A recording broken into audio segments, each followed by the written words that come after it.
They enjoy saying it every year in their economic surveys. Burkina Faso is the poorest country, Mali is the poorest country, Niger is the poorest country. We are ranked among the last.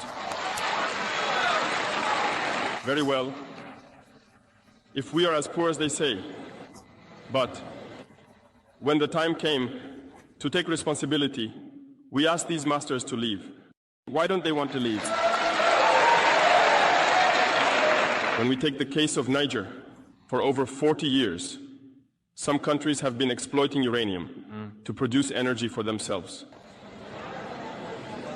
From Ottawa to Paris, the streets are lit up.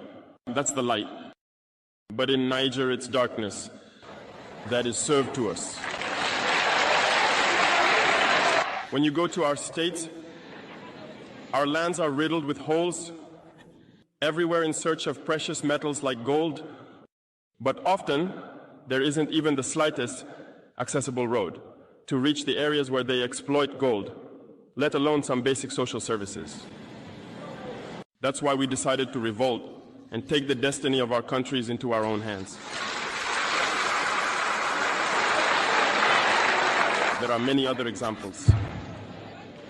But when we decided to do so, well, we were approached by some armchair slaves to deliver the message of their master, because they had created this kind of polymer chain that rises to the head of our states to serve them. And we came to break the chain. And it's inconceivable for them. They approached us and asked us to fall in line, to become part of the elite that must lead Africa. Because they have a trained and conditioned elite that they must follow, who are embedded in that chain. We refused, Bawafat, to fall in line with them. And from then on, hostilities began. They have infiltrated our areas with several mercenaries, trainers. Agents have descended into the Sahel, hoping to carry out barbaric, cowardly attacks against our populations, hoping to incite them to revolt. In addition to these on-the-ground attacks, communication attacks, manipulation, and disinformation are rampant in their ranks. But the people of the Sahel have understood, and never again will they be manipulated. They know where they come from, they know what they are doing, and they know where they are going.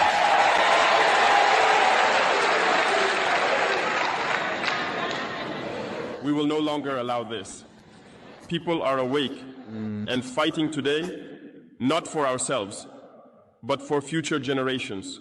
And thank you all for the fight that is being waged.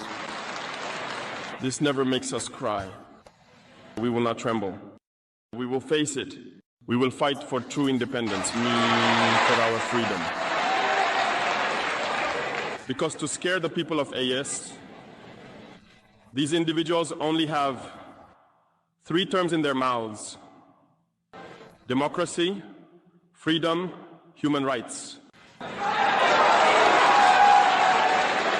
Of course, their local lackeys are only elected in a democratic, free, and transparent process, according to them, their values. What could be more normal?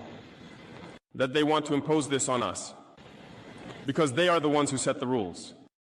Very well, we have decided to take responsibility for ourselves. That's why on July 26, 2023, when Niger decided to turn the page, the armchair slaves and their masters got on their high horses. They put their local lackeys forward and decided to wage a war against the Nigerian people. So we said, anyone who dares to attack Niger will face us, because we will wage a relentless war to the last drop of blood against anyone who dares to attack our states. This statement, this decision we made yesterday is relevant today, and will be relevant tomorrow and forever. Thus, the AES was born on September 16th, 2023, within a framework of mutual defense. But we deemed it necessary to extend and expand the architecture of the AES. What brings us together today should allow us to venture into other areas beyond defense, notably finance and economy, infrastructure, health, education, and so on. I hope that these moments will be a story we write for the AES, but especially for Africa and the entire world. May God enlighten each and every one of us. May God inspire us in these tasks entrusted to us. And above all, when we carry out our work, let us keep one thing in mind: the supreme interest of our populations.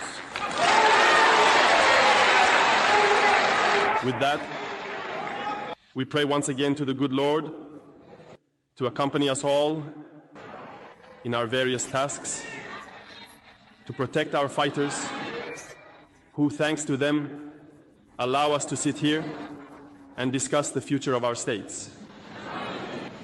Once again, thank you, people of Niger.